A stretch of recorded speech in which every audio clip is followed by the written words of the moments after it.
Au nom du Père, du Fils et du Saint-Esprit. Amen. Que la paix de notre Seigneur Jésus-Christ soit toujours avec nous, mes frères et mes sœurs. Je suis, à la suite de ma sœur Marie-Madeleine, plongé dans une joie mariale, une joie, une allégresse totale, car Dieu s'est glorifié.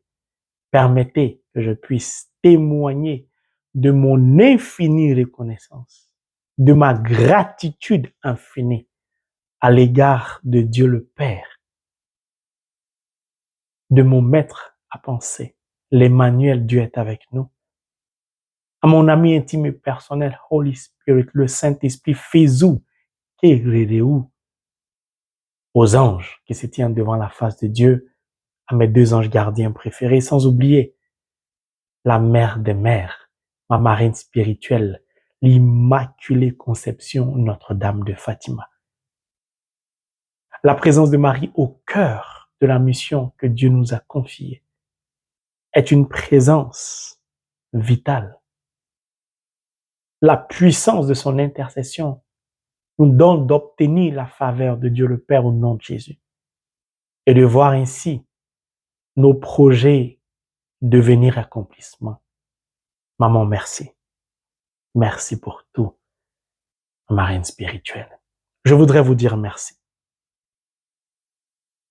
pour vos dons, pour votre soutien spirituel comme physique. Infiniment merci. Je voudrais aussi dire un grand merci à la sœur Marie-Madeleine qui, par la qualité de ses enseignements, force mon respect et mon admiration. Je voudrais lui dire merci pour tout le travail qu'elle abat, car beaucoup ne le savent pas. C'est un pion essentiel pour l'avancement de l'œuvre de Dieu. En dépit de son occupation de chef d'entreprise, elle trouve beaucoup de temps à consacrer à l'œuvre de Dieu. Elle fait beaucoup. Quand je dis beaucoup, elle fait beaucoup.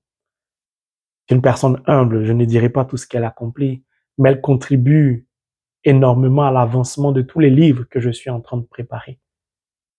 Je profite de son intelligence spirituelle pour avancer dans les différents livres que je suis en train de préparer.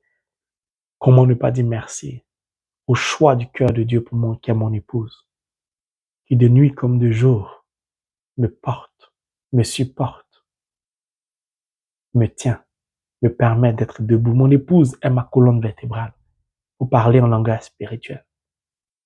Que Dieu te bénisse, mon épouse. Merci aux autres membres du groupe de prière qui prient et intercèdent pour nous. Merci, vraiment du plus profond de mon cœur, un grand merci à une personne dont la présence spirituelle, la contribution financière est un grand coup de pouce pour l'avancement de l'œuvre de Dieu. Cette personne dont le nom m'a été révélé par le Saint-Esprit, à qui je voudrais dire encore une fois de plus un grand merci. Maman, sagesse de Dieu. Tu sais, je sais, la sagesse est silencieuse, mais la sagesse bouleverse la vie tout entière. Que Dieu te bénisse pour cette grâce particulière qu'il t'a accordée.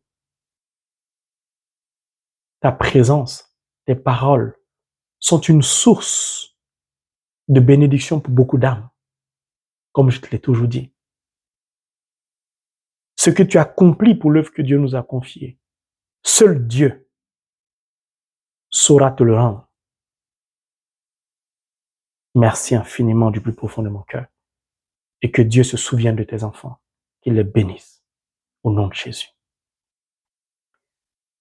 Mes frères et mes sœurs, nous retournons à l'essence de ma vie spirituelle, c'est-à-dire la parole de Dieu. Merci pour vos témoignages et nous continuons de recevoir des témoignages. Merci. Nous continuons d'avancer. Nous avançons. Nous allons prendre en ce mois de Marie le livre de Saint Luc, chapitre 2, du verset 34 au verset 35, qui dit, je cite, « Siméon les bénit et dit à Marie, sa mère, Voici cet enfant est destiné à emmener la chute et le relèvement de plusieurs en Israël et à devenir un signe qui provoquera la contradiction. Et à toi-même, une épée te transpercera l'âme, afin que les pensées de beaucoup de cœurs soient dévoilées. Vous savez pourquoi j'aime le Saint-Esprit? Le Saint-Esprit me dit que j'ai oublié de dire merci à la chantre, la servante de Dieu, maman plénitude bio. Alors ma très chère sœur, chantre de l'Éternel, le Saint-Esprit me donne de reconnaître ton talent et de te dire merci pour la qualité de ta voix que Dieu lui-même qui t'a accordé ces cordes vocales te donne, de connaître au travers de la mission qu'il t'a confiée, l'élévation spirituelle, de glorifier ainsi son nom, au nom de Jésus. Sois bénie ma sœur et merci encore de continuer à animer la parole de Dieu, de tes chants, de tes cantiques, qui émanent bien sûr de la parole de Dieu. Que Dieu te bénisse. Mon frère, ma sœur, une question se pose au soir de ces deux versets, dont je voudrais aborder un seul aspect. Quelle attitude, quel comportement avons-nous à l'égard d'une prophétie, d'une révélation ou des révélations que Dieu nous donne? Jésus est présenté au temple par Marie et Joseph. Un homme, et non des moindres, le vieillard Siméon, prophétise, donne des révélations sur la vie de l'enfant qui est présenté au temple. Puis s'adresse à ma marraine spirituelle, à la mère de l'Église, celle qui a porté en elle, dans ses entrailles, la parole vivante. Mon frère, ma sœur, il est important que tu marques une pause.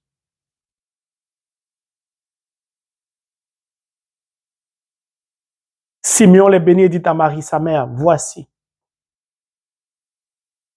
Je prends la partie, l'aspect qui nous intéresse aujourd'hui. Et toi-même, une épée te transpercera l'âme.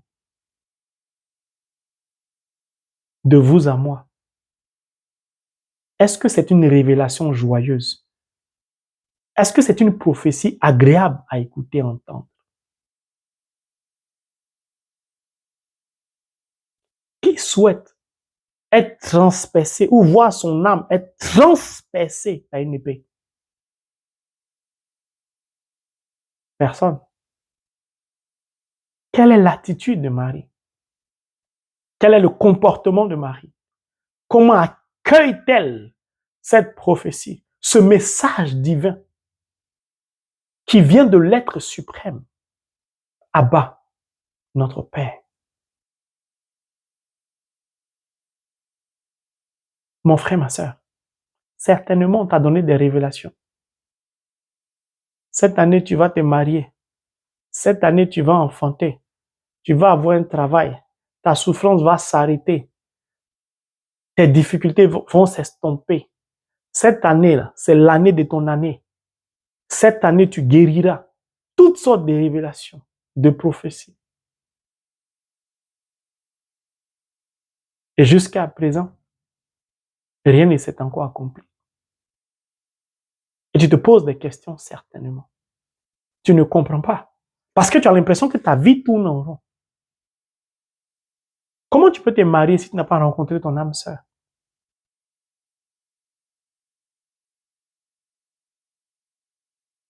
Le Seigneur te dit, tu vas enfanter, mais tu ne fais que faire des fausses couches. Ou ton partenaire t'a quitté parce que tu souffres d'infertilité. Peut-être tu es stérile, tu souffres d'impuissance, tu es frappé d'azospermie, ou tu n'as plus d'ovaire suite à une opération de trompe. Tu écoutes, tu accueilles cette révélation, mais tu la regardes de travers. Tu te demandes vraiment, est-ce que ça vient de Dieu? Est-ce que le serviteur, le frange Marie, est-ce que Dieu l'utilise même? Est-ce que la servante, ce prêtre-là, mais ce pasteur-là, cet instrument de Dieu, est-ce que Dieu vraiment l'utilise? Est-ce que le Saint-Esprit parle au travers de sa bouche? Quel est ton comportement? Quelle est ton attitude à l'égard des différentes révélations de Dieu? Certainement, tu as fait un songe dans lequel Dieu te donnait des messages importants, te révélait des choses sur ta vie ou ce qui se passe dans ta famille. Parfois, on te dit que la maladie va t'emporter. Il sera difficile pour toi de te marier. Tu auras du mal à avoir des enfants. L'enfantement sera très difficile pour toi. Tu accueilles mal ce genre de révélation. Les années se succèdent. On dit 2024. Tu allais peut-être prier une croisade d'évangélisation où tu assistais à une prière dans une maison ou un partage de la parole. Tu allais assister à la prière d'un groupe de prière. Tu suis en ligne, tu as reçu une révélation. Cette année, tu vas te marier. Cette année, tu enfanteras. L'année s'écoule. L'année se termine. Tu n'es pas marié. Tu n'as même pas rencontré ton âme sœur. Tu n'es pas tombé enceinte. Tu n'as pas donc pu accoucher. Tu n'as pas pu obtenir le travail. Pourtant, la prophétie était claire.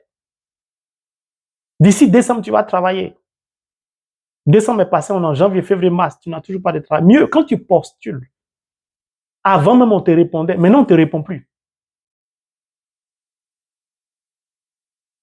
Tu te poses des questions. Quand tu as fini de t'interroger sur les révélations, tu commences à pointer du doigt ta famille. Est-ce qu'il n'y a pas quelque chose que mes parents ou mes grands-parents ont dû faire? Quelle est ton attitude? Quel est ton comportement? Essayons de comprendre et de regarder à la mère de l'Église, la Vierge Marie, l'Immaculée Conception. Luc 2, 19, la Bible nous dit que Marie gardait tous ces événements en son cœur, elle les méditait dans le silence. Puis, Marie n'a pas douté de la prophétie de Simeon. Marie n'a pas dit, arrière de moi cette prophétie.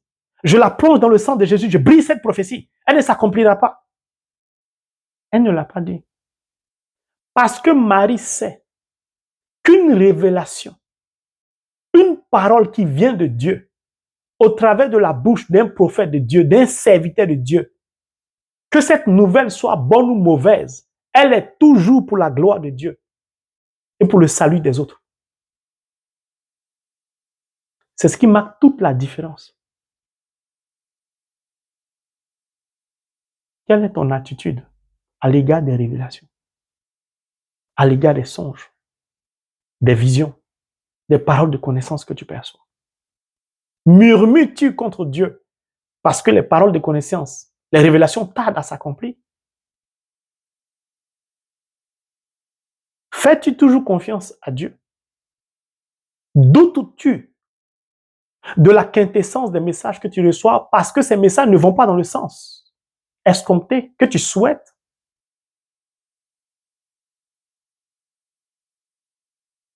Marie, présente avec Joseph, Jésus au temple, lorsqu'elle reçoit cette prophétie de Dieu, il n'est que bébé de quelques jours.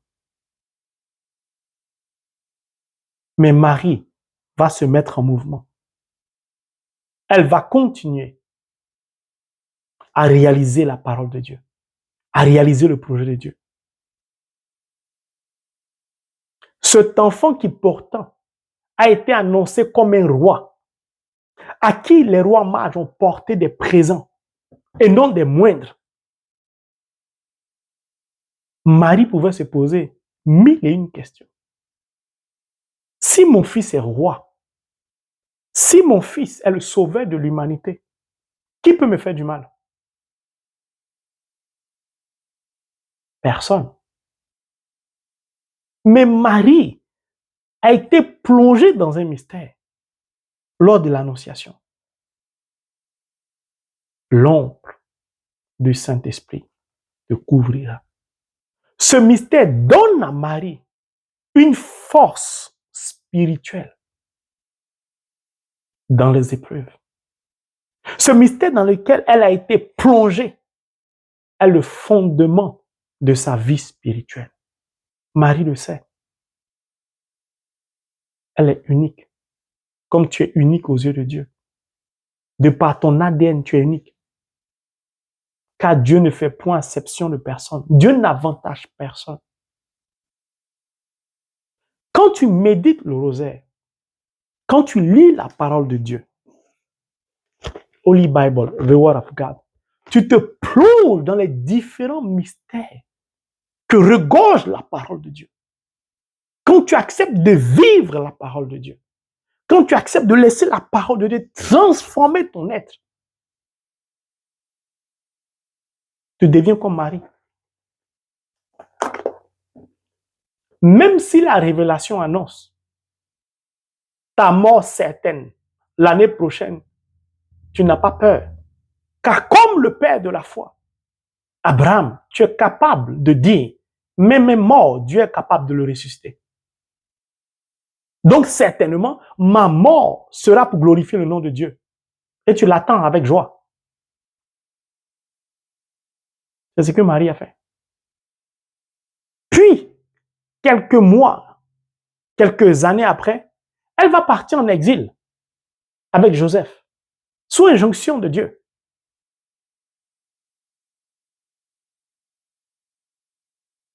Pourtant, c'est un enfant roi, sauveur de l'humanité. Marie a vécu avec ses révélations. Mais ces révélations n'ont pas changé, n'ont pas impacté sa vie spirituelle. Au contraire, elle méditait sur ces révélations et ces révélations consolidaient sa foi. Pourquoi doutes-tu?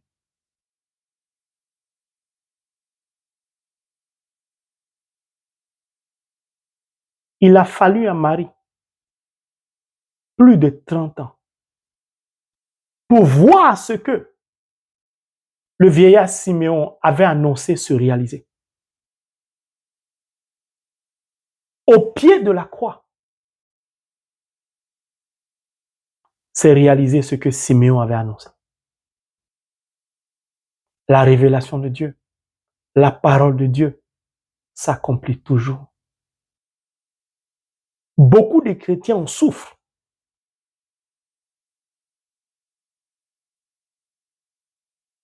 Parce qu'ils se détachent du spirituel.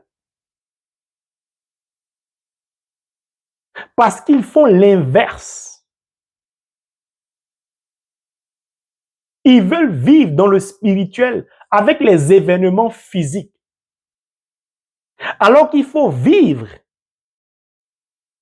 le spirituel dans les événements physiques. Je vais faire simple.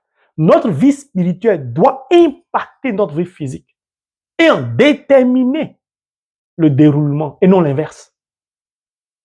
Beaucoup de chrétiens utilisent les événements physiques pour coordonner la vie spirituelle. Ça ne peut pas marcher. Parce que le spirituel domine, prédomine, dominera toujours le physique. C'est pourquoi beaucoup sont frustrés.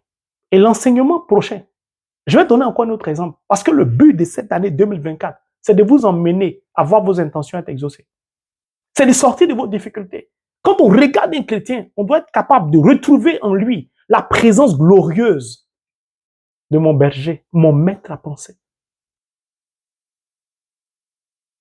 Puis pour ceux qui sont catholiques, on doit voir le reflet de l'éclat de la couronne de 12 étoiles de Marie.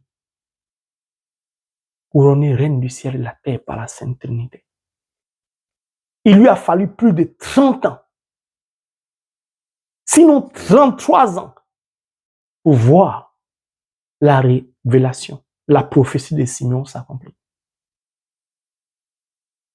Ce qui crée ta frustration, ce qui te plonge dans le désespoir, ce qui te fait perdre l'espérance, ce qui te fait perdre la foi, c'est ton manque de connaissance de la parole de Dieu, à laquelle je t'invite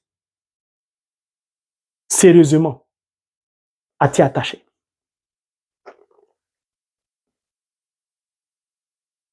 Quelle que soit la révélation de Dieu, c'est forcément pour la gloire de Dieu et pour ton salut. Et au-delà de toi, pour le salut de l'humanité. Pourquoi? Parce que Dieu est amour. Dieu est partage. Et l'amour est partage. Dieu ne va jamais te bénir toi seul pour que tu sois béni. S'il te bénit, c'est pour que tu sois source de bénédiction pour les autres. Mais ton regard que tu fixes, non pas sur la profondeur de la révélation, mais sur la forme de la révélation. Je suis fatigué. Je n'en peux plus. Dieu a dit que j'allais avoir un enfant. Ça fait 10, 15, 20 révélations me donnent. Dieu a dit l'année prochaine. Quand je vais plus encore dire l'année prochaine. Ça fait 4 ans, 5 ans, rien ne s'accomplit. Depuis, Dieu a dit je vais enfanter, je n'enfante pas. Le travail, je ne l'ai pas. Dieu a dit je vais rencontrer mon âme sœur. Depuis, rien ne marche dans ma vie. Pourtant, tu as un travail, tu as un salaire, mais tu dis rien ne marche dans ta vie. Je travaille, je n'arrive pas à réaliser. Je ne comprends pas. Dieu a dit que j'allais avoir un terrain, j'allais avoir une maison. Mais l'année s'est écoulée, rien n'y fait. Replonge-toi dans la parole de Dieu. Prenons le livre de 2 Pierre, chapitre 3, le verset 8. Et je vais vous le lire. Et vous allez comprendre toute la différence de quelqu'un de spirituel. C'est-à-dire de quelqu'un qui est attaché à la parole de Dieu et de celui qui n'est pas attaché à la parole de Dieu. Le fondement de leur foi diffère. Que nous dit Saint Pierre? 2 Pierre 3, verset 8. Il y a une chose en tout cas, mes amis, que vous ne devez pas oublier. Pour le Seigneur, un seul jour est comme 1000 ans. Et 1000 ans comme un jour. Un chrétien qui a connaissance de ce verset, qui a connaissance de la parole de Dieu, sait très bien que lorsqu'une révélation est donnée, Dieu est souverain sur cette révélation. Car il n'y a pas de calendrier au ciel. L'horloge appartient à Dieu. Le temps appartient à Dieu. Libre à Dieu de définir un temps dans le temps ou de préciser un temps dans le temps. Lorsque Dieu te dit, cette année, tu vas te marier. Cette année, parfois la prophétie précise, cette année 2024, tu vas te marier. Et qu'on arrive en 2025, tu ne t'es pas marié. Si tu es frustré, si tu es énervé, c'est parce que tu n'as pas connaissance de la parole de Dieu. Parce qu'un seul jour, vous ne devez pas oublier, mes amis, a dit Pierre. Pour le Seigneur, un seul jour est comme 1000 ans. 1000 ans comme un jour. Une année du Seigneur, il faut multiplier ça par 1000 ans.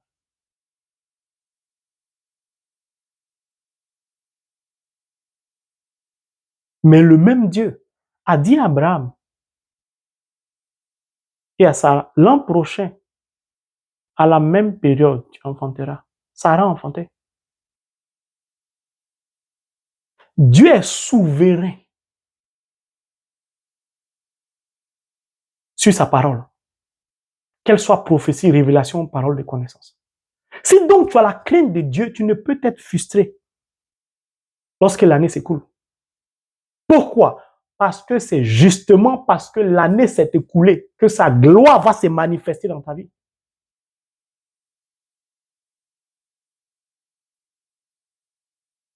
Mais si tu veux retrancher à Dieu sa souveraineté et lui imposer une rigueur en disant, tu as dit cette année c'est passé, je n'y crois plus. Si Dieu veut agir pareil à ton égard, au regard de tes péchés, tu serais déjà mort. Alors une question se soulève ou se pose. Pourquoi Dieu situe dans le temps, qui est son temps en lui, une période sans que cette période ne soit respectée? Regardons en Marie. 33 ans pour que la prophétie de Simeon s'accomplisse. C'était pour nous indiquer le chemin, l'école, l'université divine qui nous mène à la gloire. Lorsque Dieu donne une révélation, c'est d'abord pour nous enseigner. Car l'accomplissement de cette révélation n'est rien aux yeux de Dieu. Demandez à mon ami Agou, Proverbe 30. Il tombe abasourdi, stupéfait devant l'œuvre de la création. Parce qu'il sait très bien que cela échappe à un être humain. Pose-toi la question, qu'est-ce que Dieu essaie de me dire? Quel est le message que le Christ essaie de me véhiculer? Certainement, parce que tu ne marches pas comme Marie. C'est-à-dire que tu as laissé la révélation impacter ta vie dans le mauvais sens. Puis tu t'es accroché à la forme de la révélation, non au fond. Car si tu t'accroches au fond d'une révélation qui est fixée dans un temps précis, tu dois comprendre que le temps appartient à Dieu. Mais la quintessence de la révélation, la valeur propre, l'essence de la révélation, c'est que Dieu t'a donné la certitude que tu auras un enfant, que tu vas te marier, que tu auras un travail. Pourquoi? Parce que Dieu ne ment pas. Si Dieu t'a dit que tu guériras ou ton enfant guérira, ton enfant guérira. Mais comment tu marches de la prophétie, de la révélation jusqu'à son accomplissement détermine l'action de Dieu. Parce qu'il est souverain.